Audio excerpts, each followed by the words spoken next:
So when we talk about transferring assets, the first thing that people often think about is, can I just give the money to my children or put property in my children's names?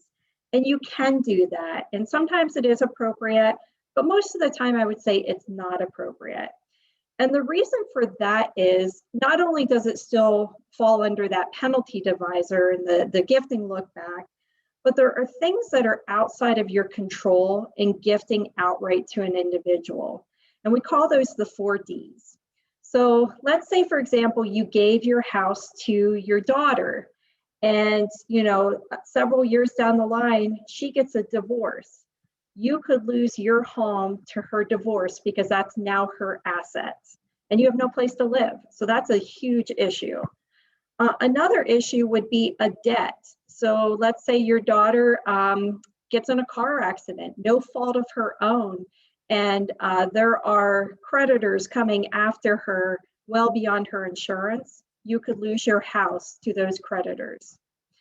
Or another thing, and I've seen this happen, is somebody transfers property to a child and then that child has a disability, and then they end up needing nursing home care. You could lose your property to their long-term care costs.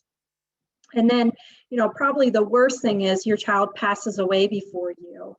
And then their will would take precedence as far as where that property would go because they own that.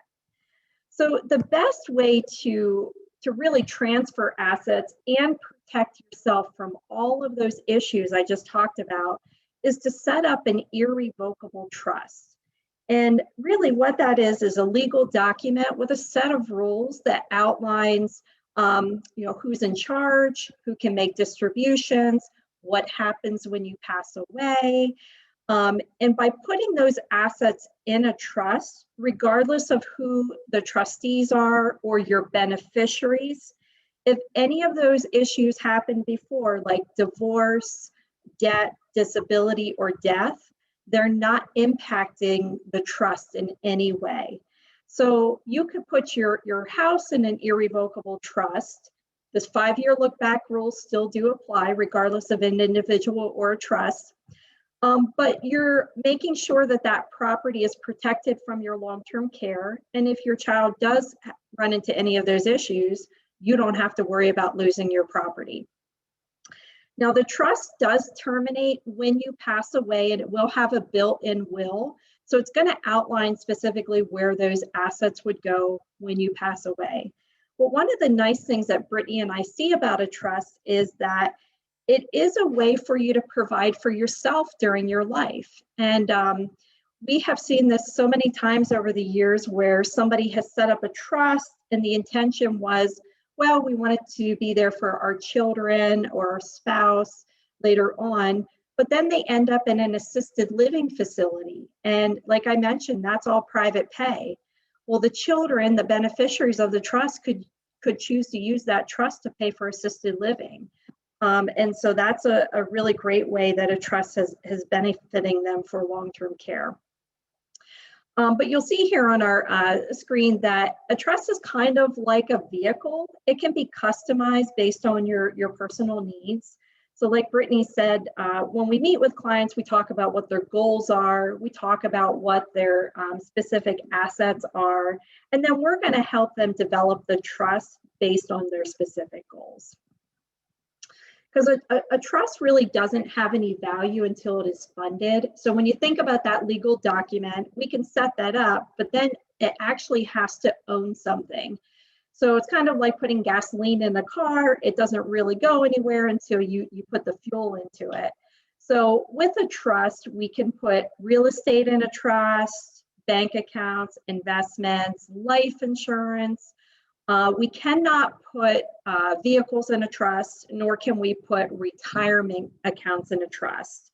We can name a trust as a beneficiary of a retirement account, and we often do that in a pre-planning recommendation.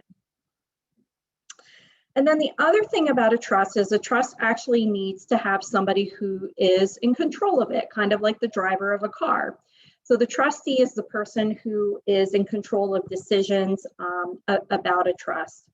And the nice thing about the trust that we set up here at the law firm is that you can actually be your own trustee, which is a very powerful position for you to be in because you could transfer your house, but you're still 100% in control of managing that property, making decisions to sell that property, buy other property, or if you put money in a trust, you're making all the investment decisions, and your assets can still remain with the current financial advisor that you use. You have the ability to move it from one financial firm to another. So there are a lot of benefits with the trust and control that you do keep with that. So the objectives for establishing a trust would be to avoid probate. So probate is really the operation where when you pass away, your executor has to put your will on file at the courthouse and report assets that you own. Now, a trust is not going to be subject to the probate rules. So that is definitely one of the objectives. And the biggest objective is really going to be long-term care protection. So you're trying to protect those assets from a long-term care cost in a skilled nursing facility. The other objective that we often use trust for is controlled gifting. So let's say you have a child who maybe isn't very good at managing money, and you're concerned about them getting, $300,000 from your estate and then just blowing it.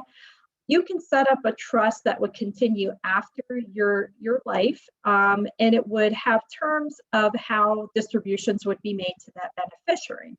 And that's very customizable. So we would help you figure out the best way to set that up, and then it would be something that would follow them throughout their life. Another objective would be to reduce your exposure to federal state tax. And so, and that's really where about 40% of your estate would be subject to a federal tax when you pass away. Now, that's not something we worry about too much right now because you'd have to have over $11 million at the time of your death in order for that tax to be imposed.